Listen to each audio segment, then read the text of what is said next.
All right, so Warbatron, this is not perfect, but it's super fun, and I really love this thing. This figure came out, I believe, in 2014, or at least started coming out at around that time. So this is old for third party, but for $150, it is 100% worth it. There are some fixes you have to do before the figure is good to fully play with, but they're easy fixes, and to do them, they take about like an hour or so.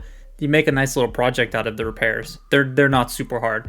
Those fixes are as follows. And if you have any more fixes that you might want to recommend, I would definitely leave them in the comments below for people who have similar issues to you.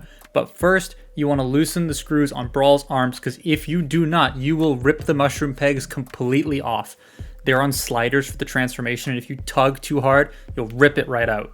Not very good. You have to undo the screws on the back of Blastoff to remove the ratchets for the arm joint for a combined mode. They are too tight and they will rip your nails off.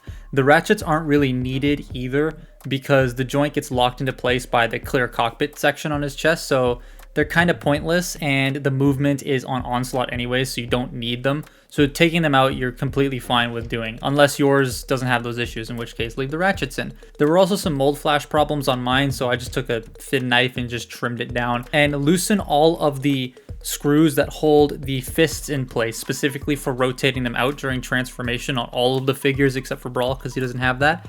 Those were insanely tight on all of my figures, but once I loosened those screws, they came out no problem. So just do that and you should be good. Again, you don't want to rip your nails off. After all of that, these figures are amazing. My favorite is Swindle, but their overall aesthetic is awesome. They just look nice. Plastic feels okay. Not the best, but not the worst. Like, it's better than Planet X Ironhide, but not as good as Planet X Skywarp, for example. Swindle looks the best, hands down. He looks almost perfect, and I love it. He radiates Swindle, and he's the most proportionate and spot-on looking of the bunch. Brawl's okay. His proportions look a little off. The legs are too long. The shoulders virtually don't exist. And he likes to fall over. Vortex is my least favorite, but it's not bad by any means. I just wish the leg flaps would tab in. Blastoff is super solid, sturdy, and he looks great. It holds up. This was also the first figure they released of this lineup. And Onslaught? Ooh, Onslaught. This is my second favorite figure of the set. I love how big and imposing he looks. He's fun to play with. He's fun to pose. He's fun to transform. It's great. The robot modes are all really nice. They look super cool. They pose great. And they have some badass light piping. Posing them, like I said, is fine. It's all the same on all the figures, so I'm just going to use Swindle here. They do have all the joints you want, and they are really nice to pose. They don't have ab crunches, but who cares? I will say Onslaught's chest doesn't really like to tab in, so sometimes when you pick it up and handle it, it does come undone. Transformations, oh, this was a pain to film. They are nice and fluid for what they are. All the pieces just fit into place, and it's really, really cohesive. Just make sure you loosen those joints like I mentioned earlier, otherwise you will rip your nails off, hate your life, and break Brawl. We don't want any of that. Vehicle modes are just, oh, they're nice. This set also comes with all the accessories in like a Dank Pods style dog poo bag, and it's really undignified how they come packed, but they're nice accessories. You can plug them in all over the place. The instructions suck, so you don't know where to go, but hey, you can figure it out. My favorite vehicle is Onslaught because the truck mode just looks so badass. I love it. It's about liter scale, and with the trailer, this thing's even longer and it's epic. The trailer thing does convert into more stuff, but the instructions, like I said, suck so bad they don't tell you any of that shit. So you don't know what the hell it does. So I don't know what the hell it does. Swindle's Humvee mode, I got it right this time, is great, but the gap underneath the windshield here kind of bothers me a little bit. The fit is just not as perfect. Vortex's chopper mode is great, but the front end on mine doesn't like to tab in very well, and the helicopter rotors and the tail rotors bump into each other. Brawl is just a tank, and it looks perfect.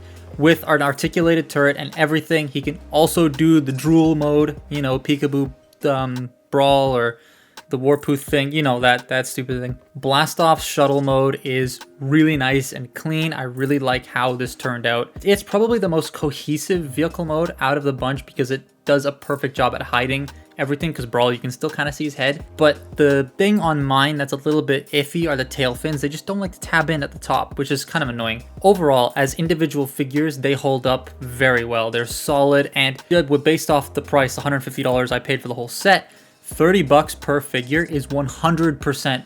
Like, it's criminal how worth it is. $30 here is a deluxe. You have to go to Toys R Us or Walmart and spend $30 on Earthrise Cliff Jumper, or you could buy this entire set and have each figure worth $30.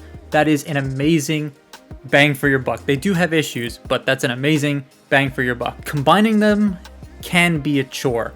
My Blastoff and Brawl's connector sections were way too tight out of the box, so I recommend shaving down the spring-loaded tabs to make them fit better. On Blastoffs, I just ended up cutting them completely off. And while it's a loose-ish fit, it still fits in enough for it to attach and stay in place, but I can remove it without worrying about ripping the joints out of their socket. So that's something I would recommend doing. Same for Brawl. You'd have to like sand down the inside of his connector port and shave down Onslaught's leg bit to actually stick them together. So the combine mode, the combine mode looks so sick. It's not for everyone because it's stylized, but it's a super nice 2010s chug style figure. And I really, really like that aesthetic. You all know I love that aesthetic, so I love this figure. It's impressive, it's imposing, it has a presence. But there are yet more things to fix.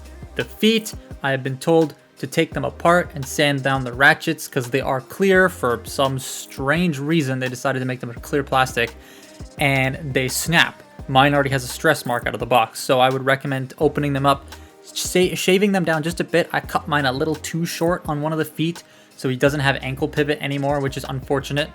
But I would recommend just trimming them down a little bit to make the ratchets a lot smoother.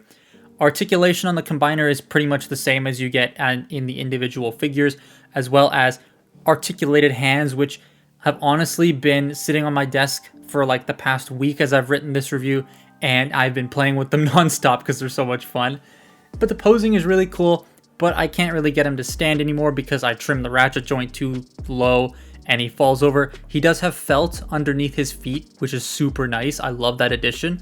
But yeah, also the feet can turn into little tanks in robot mode, just in case you want them to. I don't care, they go in a box anyways if I display them in robot form. Now, this guy fits in very well with the older figures, not so much with the new ones, but you can kind of get away with it. I mean, personally, I don't collect my figures in whatever looks the best and then sell the old ones. I just keep whatever I have and sell the ones I don't really care for anymore. So I have like 3 Cyclonuses and 4 Swindles and several Bumblebees because I don't care. But these guys, if you do care about those things, probably wouldn't scale or fit in aesthetically with the modern day Kingdom, Earthrise, those sorts of figures. But if you have old 2010s generation stuff, this would fit in perfectly. And like I said, it is an excellent bang for your buck. I would highly recommend picking this up. That has been my look at the Warbotron. Well, it doesn't really have a name. It's just WB01, Warbotron. Make sure you follow me on Twitter and Instagram, and I will see you next time. Goodbye.